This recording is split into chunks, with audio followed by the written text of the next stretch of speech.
سلام دوستان، امروز میخوام نحوه عملی فریران موتور الکتریکی رو براتون توضیح بدم.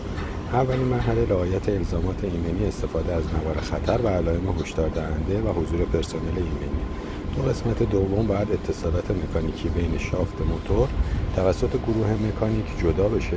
مرحله بعد کنترل دیتا شیت موتور جهت مقایسه با پارامترهایی است که میخوایم اندازه‌گیری بکنیم.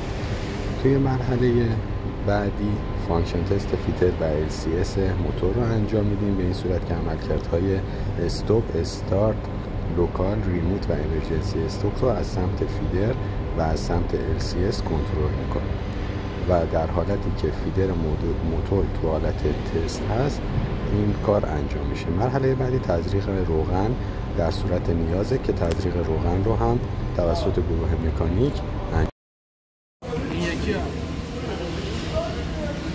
استارت میکنیم. بعد آقای مهندس اکبری اول تعیین جهت مهندس رضایی بفرمایید. مشخص میشه دیگه. استارت بزنید، باید تک استارتش نکنید چون زمانش خیلی کمه. استارت بزنید، اگر مکانیک مشکل نداره استارت بزنید. اوکی استارت میکنیم.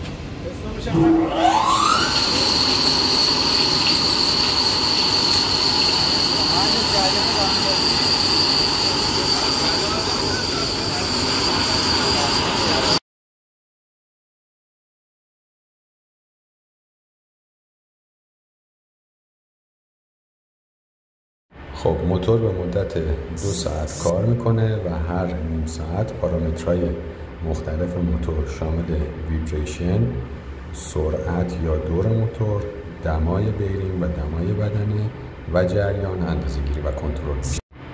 اگر از این آموزش خوشتون اومد خوشحال میشم که با لایک و سابسکرایب منو حمایت کنید.